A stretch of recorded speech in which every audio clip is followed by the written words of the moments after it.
Hey guys, welcome. Um, this is surreal. I'm having a very surreal moment. I am in my new place, so I just want to say welcome. My name's Leah Cook with Sandpaper and Wax Design, and I'm going to get through this without tearing up. I am. Okay. Um, I hope everyone is having a fantastic day. I'm pretending it's cold here in South Florida. And if you don't know me, I have a business that I have just now moved into a new space. So I'm really excited. I'm so glad you could be here. And I missed you guys so much last month. So ready to get started. I know we're short on time. I'll catch up, chat me up in the comments. Please say hi, send some love. Very nervous today. It's been a while. Anyway, so I want to teach you guys something fun. We're coming into fall and pumpkins. My kids always pick the ugly pumpkins, like I don't know, they're like hot pink or orange, like bad orange. So, and then they put stickers all over it. So these are actually pumpkins from last year, and I took off the stickers. And you can see I did some piping with Venetian plaster. And made it a cute little stem for it, which is super easy, and I'll show you guys how to do. Before we get started, I picked this project. Originally, I was going to do with my kids, and I picked up this, and this is called whipped clay. And I was going to play with my kids and have them do this. But then I read the ASTM on it, and it actually just said it conformed to the ASTM on the box. So that's one step further, and to find out they can cause cancer, they cause breathing problems, but as long as it conforms to the ASTM, then they're good. But what's funny is they didn't list what was in the product. So why give this to our kids? Why give this to our friends when we already have the stuff to make our own? So I'm going to show you how to do it. It takes a little practice. Oh, hey, Brenda. I'm so glad you could be here. Yes, I'm so glad to be back. Very surreal moment for me here. But today we're going to learn how to do this Venetian plaster in a piping bag. And we'll show you how to do that. And I want you to think about, we're practicing on pumpkins. We're going to have fun on pumpkins. It's easy, but build on that, because I want you to think outside that pumpkin box. I want you to think about, what could you do with this? And as we're doing it, I want you to come up with ideas. So this lesson is to inspire you. It's to get you to play. It's to get you to think about materials you have, and also to think about what is safe for you, your family, and your friends. So super easy. First thing we're going to do is we're going to make our mix, and then we'll get started with the pumpkins. So what we're going to need today is your Venetian plaster. And so I did some research on glue. The safest glue is Elmer's glue. Hi, from Indiana. Hey, Kathy. So awesome glue. You can get it at Walmart, 12 bucks a gallon. So we'll need Venetian plaster, glue, and water. So easy. And it's really, the trick of it is putting it together correctly. And so let's go ahead. We're going to start with our ratios. We're going to start small, and if you need to add, it's better to add than take away, because you can't. So we're going to start with water first. We're going to mix our Venetian plaster. So let's see. We are going to start with, what cup did I use for water? Here we go. All right. So let's start with a half a cup of water, and then we're going to do a half a cup of that Venetian plaster. And it's easier to mix plaster with water first. That way you don't have it as lumpy. And so there's our half. Oh, I'm going to turn you down. You don't need to look at my face. Huh. One sec. There we go. Let's see if you can see. Oh, just my sweater and fake cold weather. Okay, here we go. So we got our water and our Venetian plaster. Let it sit for a second. Let those molecules absorb. Now, my background, I'm a science background based, so I love to experiment and I love to try different things. And I'm sure if you guys follow me, you see that. So let's go ahead. We're just going to mix it up. We don't want it to be too lumpy. We don't want it to be lumpy at all, actually. This is, so really stirring it, make sure it's, and if we don't have time for that, let's get our hand mixer out, because that'll speed things up a bit. We're going to just sit here stirring. Let's not waste time. My handy dandy blood hand mixer. Here we go. All right. I have learned to pay for the nicer machine because I have gone through so many hand mixers. It's not even funny. If I could put this in the correct one. There we go. Awesome. All right. And we'll get started. Coming right out. Oh, sorry, guys. I'm unpacking. Just moved in on Friday, so it's been fun. Okay, here we go. Just really whipping it up.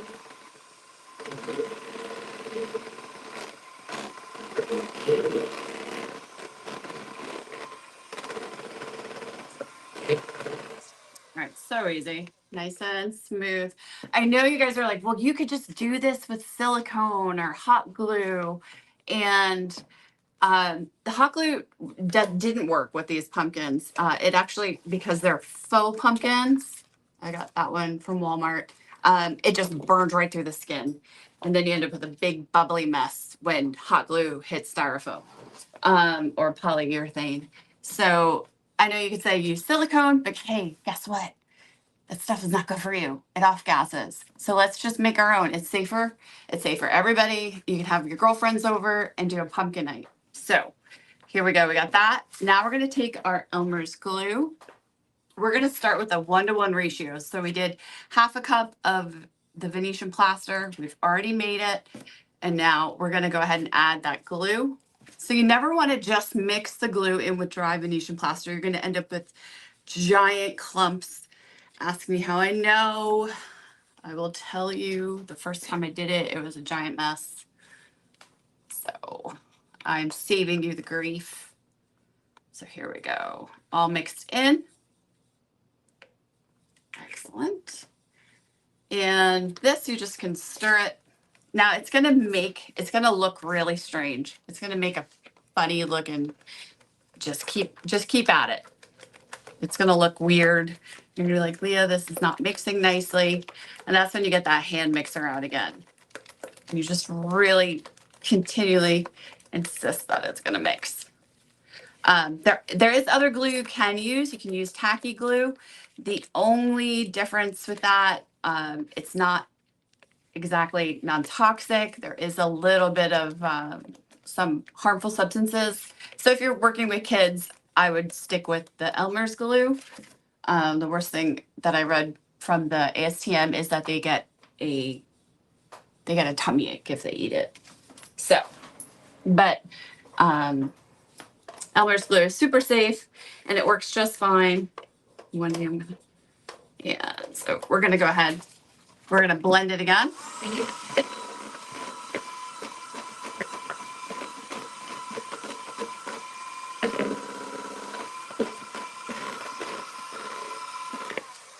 And we are not at the right consistency. You will not be at the right consistency. So what you want to look for is that when you scoop it, it will stay on that spatula, because if you go to put it on the pumpkin or a piece of furniture or hey, some wall art or maybe some wallpaper or just your walls, hint, guys, come on.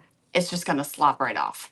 So now this is where you start to play with adding in some more Venetian plaster. In the end, you should end up with about 3/4 of a cup as opposed to half a cup, but slowly just adding it in incrementally. And again, mixing again. And you're just going to keep at it, keep mixing. So if we're going to keep this super kid safe, super kid friendly, we're not adding anything else. This is it, guys. Now, if we're doing this for furniture or if we're doing this for wall art, there are different additives that we can add in to get different outcomes. You can add in pigment, which is an acrylic you want to add in an acrylic paint if you want to pigment it.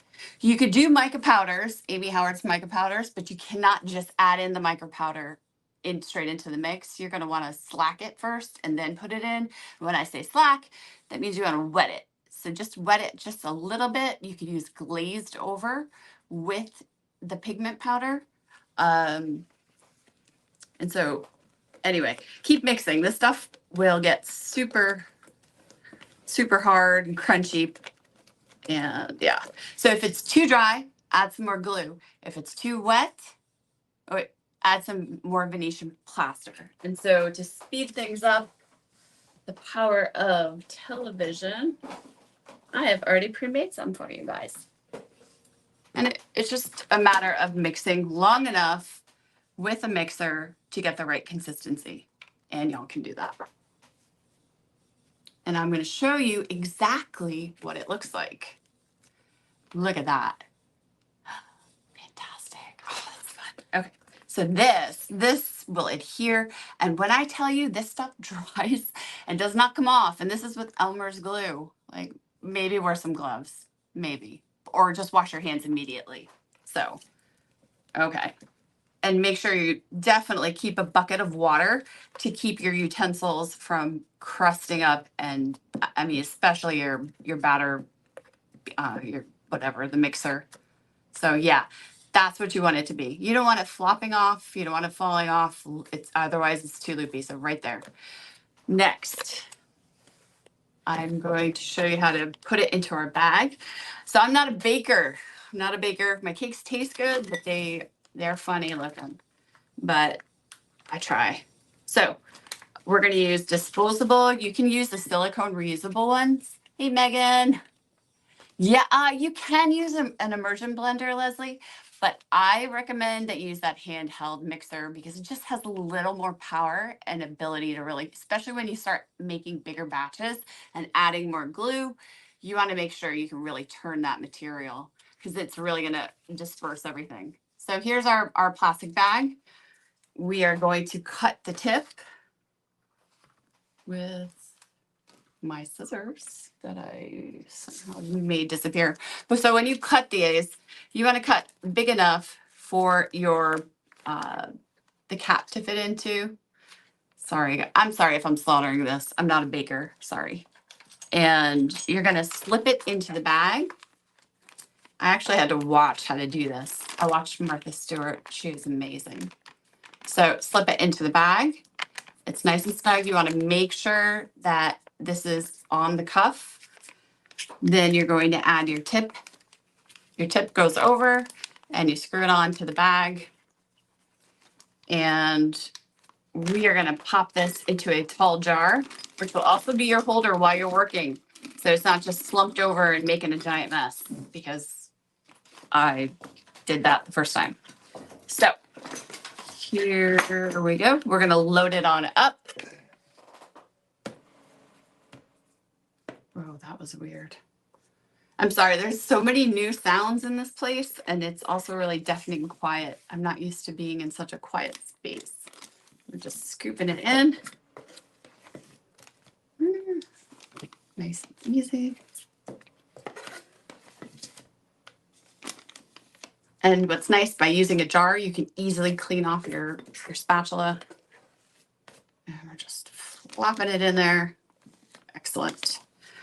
Once that's done, you want to make sure you cover the lid. Like I said, get these in water immediately because it will stay forever. Top that off. Move that out. Now we're going to pick up our bag. Okay, we're artists. We're not bakers. I know some of y'all are probably bakers. Anybody want to bake some for me? I'd love it. Okay, so push it all down. We're going to take a rubber band and we're going to go around the top here. Just like so.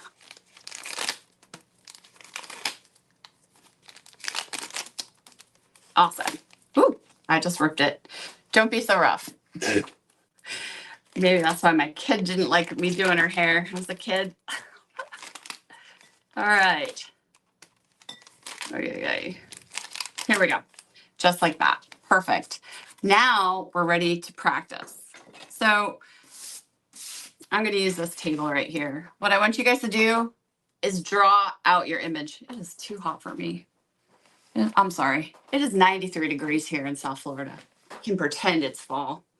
Okay, so here we're going to, let's just practice doing some circles. Draw out your image first. It's a lot easier if you do that. You can use an image from a stencil. I mean, this is where you can be creative. The sky is the limit. And so starting, and please, y'all forgive me, because like I said, I'm not a baker. All right, and we're just steadily going around, but look how pretty that is. And what's amazing is this will harden. It's not going to crack, and you can sand it. So this is why I actually wanted to use this. Sometimes you want to do a low relief and you want to kind of sculpt it a little bit more. This is how you make it happen. You're using Venetian plaster, you're using glue, you're not using any synthetics, so it's sandable and it will adhere and it's going to dry. And I want you to take a close up so you can see the consistency. I'm going to bring it closer. See that? Look how smooth that is. So the first time I did it, I made a giant mess. And I'm going to show you because this is how we learn. Y'all don't laugh at me. This is a mess. And this is not mixing correctly. Mixing, oh, there's stuff on my face. This is not mixing correctly. This is not, wet with wet. And we're just mixing in all that. So make sure you get a nice smooth. And see, here's where I finally learned how to do it correctly. You see that? It's that's smoother there. Okay. Also with this, you guys, it's just like modeling paste where you have to start. If you want to build something really big, you want to start small and a little bit and just building and building and building. So, but back to pumpkin fun. Now we are going to take our pumpkin and we're going to clean it with clean slate like this. And this stuff is fantastic. And I'll tell you, sometimes I'll admit it. I just want to paint and I just paint because I think it's clean. It's not clean. So it's got oil from your hands on it. Your kids' boogers wiped on it and you don't see them. So make sure you clean. So you make sure that paint adheres correctly. Just like that. And then let it dry for a few seconds. Should be dry to the touch. Perfect. Also cover up your clean slate because it does dissipate in the air. So don't just leave it open. Plus, it's not good for you to breathe. So there we go. Once that's dry, I did with this one, I did Valley White. And with this, the faux pumpkins, and I'll show you, this is one coat. So you see, we're going to have to do multiple coats of that one step paint. And just be patient. If you do it too fast, because it's a plastic and there's chemicals in it and it's going to react with the paint. If you do it too quickly and you don't let it dry in between coats, you will end up with chipping, which for a pumpkin is great. So no worries. So here we are. I don't feel like I need to show you guys how to paint with one step. I feel like we're a little more advanced than that. But I want you to show, here's just a folk art design I started on a pumpkin. And we're going to go ahead and I want you guys to think of things outside of the box. We have all of these amazing materials that are eco-safe, that are family safe, it's just good for you. We don't need to go buy other supplies. You need to think about how you can make something into something else. Be resourceful. So here we are. We've got our brand new plaster here, and we're going to go ahead and start doing a little bit of work here. So, and I also want to talk about how lacquer reacted, because I did a lacquer pumpkin. And while I'm doing this, we're just going to talk. I did a lacquer pumpkin, and the plaster did actually surprisingly well. But you have to let it dry. You must let it cure. You have to give it, I would give it 2 to 3 days. If you're somewhere dry, like Arizona or Texas, 24 hours. You want it completely dry before you do that. Before you do that lacquer on it, and it won't crack, the rattle can lacquer. And I'll show you how I do my lacquer in my new shop now. So here we go. And I want to do something a little bit different on this. I like color. I like a lot of mid-century colors. So how fun would this be to add in, maybe in the leaves, add in a little green, add some reds. You could do the piping in in gold. How pretty would that be? Something a little more boho chic. So, and then have fun. You could also take a paintbrush. You can use, I really do enjoy these to move around. Let me just put my hand on it. To move around the material and just kind of swipe it out. You can use a paintbrush, which is a lot of fun too. Just keep a cup of water so you can keep that brush clean, and just kind of, you can make it, just flatten it out. And remember, this stuff is going to be sandable. So if you want to bring down some rough edges, which is so exciting, you can. So if you're doing some wall art, or if you're doing an image on the wall, you can definitely change it, and you can sculpture it, which is really cool. Using a blade or sandpaper and design it that way.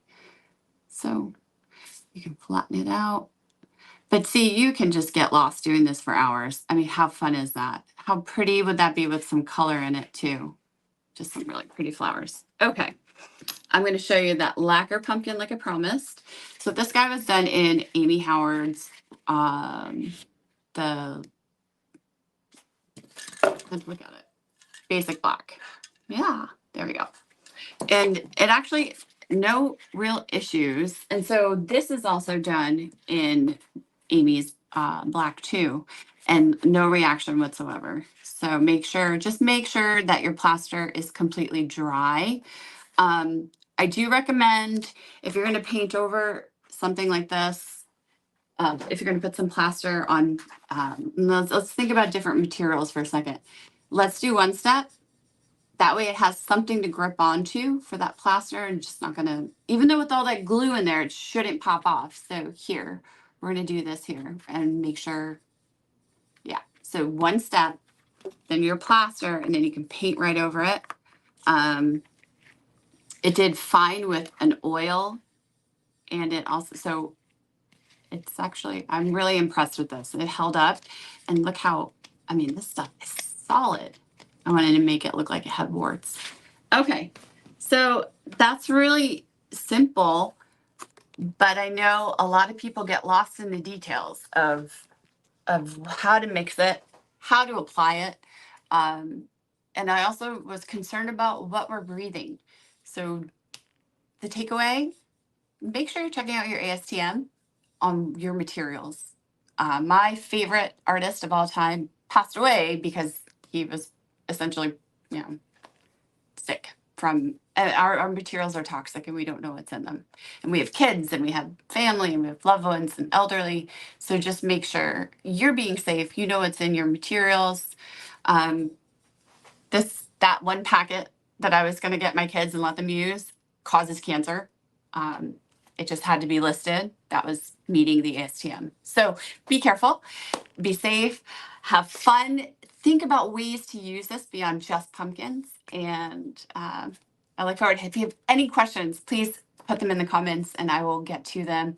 And I know next, do you have to prime? Actually, no, you don't have to prime. Becky George, great question. No priming. I didn't have to prime. I used the rattle can, no problem. I also did one in the Luxe lacquer, no prime either. So that's pretty awesome. Look at that. And I had no issue putting the plaster on top of it. Once you give everything its cure time, once you reach that dry time, touch time, no more wetness, not sticky, you can go ahead and put that plaster on there. It didn't have any issues. So thank you so much, and I will see you next month. Hopefully I will be in this space, and I thank you so much for all your support and love, and thank you. Take care.